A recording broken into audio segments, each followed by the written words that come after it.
মৰমৰ অকণিহঁত, তোমালোক আটাইলৈকে মোৰ হিয়া ভৰা মৰম যাচিছোঁ। আজি মই তোমালোকৰ বাবে মই নিজে লিখা এটি শিশু উপযোগী গল্প লৈ আহিছোঁ। তোমালোকে ভালকৈ শুনিবা দেই। গল্পটোৰ নাম হৈছে কণ আৰু মন। কণ আৰু মন দুয়ো একেখন বিদ্যালয়তে পঢ়ে। দুয়োটা পঢ়া শুনাতো ভাল।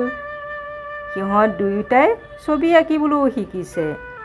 দেওবাৰে সিহঁত আৰ্টৰ স্কুললৈ যায়। কণতকৈ মনে ভাল ছবি আঁকে আৰু শিক্ষকেও মনৰ ধুনীয়া ছবি দেখি তাক বৰ মৰম কৰে। সেইলৈ কণে মনক মনে মনে বেয়া পাবলৈ আৰম্ভ কৰিলে।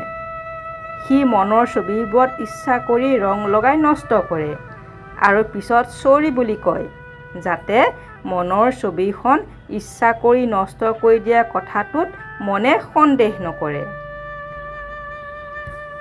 মনেও সেয়া অনিচ্ছাকৃত ভুল বুলিয়েই ভাবি লয়। মন হৈছে অতি শান্ত ল'ৰা। তাৰ বিপৰীতে কণ আছিল অতি দুষ্ট। তথাপি দুয়োটাই সদায় স্কুলত একেলগে থাকে।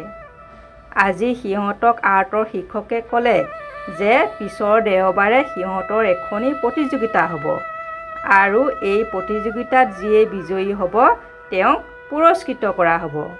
ঘোষণাটো শুনি কণ আৰু মনৰ বহুতো আনন্দ লাগিল। মনে তাৰ পঢ়া শুনাৰ লগে লগে সদায় ছবি আঁকিবলৈ ধৰিলে, যাতে সি প্ৰতিযোগিতাত পুৰস্কাৰ লাভ কৰিব পাৰে। ইফালে কণে জানিছিল যে প্ৰতিযোগিতাত সি জিকিলেও মনৰ দৰে ভাল আঁকিব নোৱাৰিব আৰু সি প্ৰতিযোগিতাত প্ৰথম পুৰস্কাৰ নাপাব। সেয়ে সি মনে মনে মনৰ অহিত চিন্তা কৰিবলৈ ধৰিলে। পিছৰ দেওবাৰে নিৰ্দিষ্ট সময়ত সিহঁত আৰ্টৰ স্কুললৈ গ'ল আৰু প্ৰতিযোগিতাত অংশগ্ৰহণ কৰিলে। কণে ইচ্ছা কৰি মনৰ কাষত বহিছিল। সি মনে মনে চাই আছিল মনে অঁকা ছবিখনলৈ। বাহ, কি সুন্দৰ ছবি আঁকিছে মনে। তাৰ নিজৰ ছবিখন দেখি নিজৰ ওপৰতে খং উঠি গ'ল। সি মনক কৈছিল যে সিহঁতে ছবি অঁকা শেষ হ'লেহে নিজৰ নিজৰ নাম ঠিকনা লিখিব। তাৰ কথাত মনেও হয় ভৰ দিলে। ইতিমধ্যে মনৰ ছবি অঁকা শেষ হৈছিল আৰু সি তাৰ নাম ঠিকনা লিখিবলৈ ধৰিলে। কণে বুদ্ধি কৰি তাৰ ৰঙৰ বাকচটো মনৰ পিছফালে ঢালি দি মনক ক'লে, মন, তোমাৰ পিছফালে মোৰ ৰঙৰ বাকচটো পৰি আছে, তুমি দিয়াচোন। কণৰ কথাত মনে তাৰ পিছফালে খেলি মেলি হৈ পৰি থকা ৰং পেঞ্চিলখিনি বাকচটোত ভৰাবলৈ ধৰিলে। সেই সময়তে কণে বুদ্ধি কৰি তাৰ ছবিখন মনৰ ঠাইত থৈ মনৰ ছবিখন আনি তাৰ নাম ঠিকনা লিখি শিক্ষকজনৰ হাতত জমা দিলেগৈ। মনে ৰঙৰ বাকচটো তুলি কণক দি দিলে। তাৰপিছত ছবিখন হাতত লৈ আচৰিত হৈ গ'ল। এইখন সি অঁকা ছবি নহয়, তাৰ ছবিখন কি হ'ল? এনেতে শিক্ষকজন আহি তাৰ ছবিখন বিচৰাত সি প্ৰায় কন্দনোৱা হৈ ক'লে, ছাৰ, এইখন মোৰ ছবি নহয়। শিক্ষকজন আচৰিত হৈ ক'লে, তোমাৰ হাততে দেখোন তোমাৰ ছবিখন আছে। সি এবাৰ প্ৰায় কান্দি উঠিল। ক'লে, এইখন মই অঁকা নহয় ছাৰ। হঠাৎ শিক্ষকজনৰ হাতত তাৰ ছবিখন চিনি পাই ক'লে, ছাৰ, এইখনেই মোৰ ছবি। তাৰ কথাত শিক্ষকজনে ক'লে, এইখন কণৰ ছবি, তোমাৰ কিয় হ'ব? নহয় ছাৰ, এইখন মোৰ ছবি, মই চিনি পাইছোঁ। মনে এইবাৰ কান্দি কান্দি ক'লে, তোমাৰ কিয় হ'ব? মোৰ ছবি এইখন। এইবাৰ মনেও জোৰ দি ক'লে।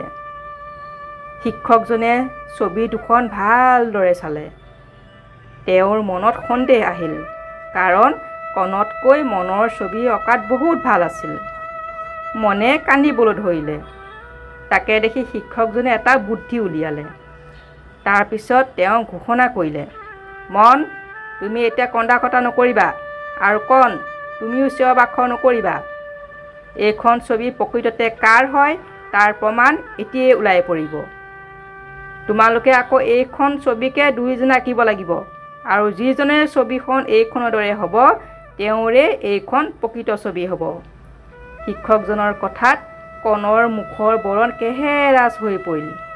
সি ভয় ভয় কৰি আৰ্টৰ পেপাৰখন হাতত লৈ আঁকিবলৈ চেষ্টা কৰিলে। কিন্তু বহু চেষ্টা কৰিও সি মনে অঁকা ছবিখনৰ দৰে ধুনীয়াকৈ আঁকিবলৈ নোৱাৰিলে।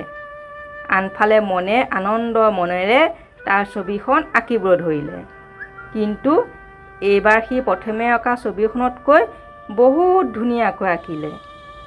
সি এমুকুৰা মিঠা তৃপ্তিৰ হাঁহিৰে ছবিখন শিক্ষকজনৰ হাতত তুলি দিলেগৈ। তাৰ ছবিখন দেখি শিক্ষকজনৰ বৰ আনন্দ লাগিল।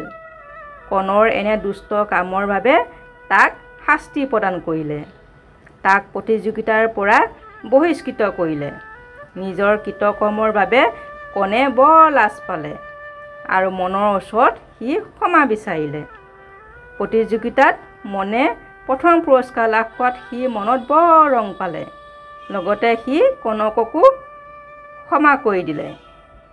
মৰমৰ অকণিহঁত, তোমালোকে বাৰু কাহিনীটো কেনেকুৱা পালা মোক জনাবলৈ নাপাহৰিবা দেই। আৰু তোমালোকেও মনৰ দৰে এগৰাকী সৎ চৰিত্ৰৱান হিচাপে নিজকে গঢ়ি তুলি এনেদৰে সুন্দৰ সুন্দৰ কাহিনী লিখিবলৈ চেষ্টা কৰিবা দেই। আজিলৈ আহিছোঁ।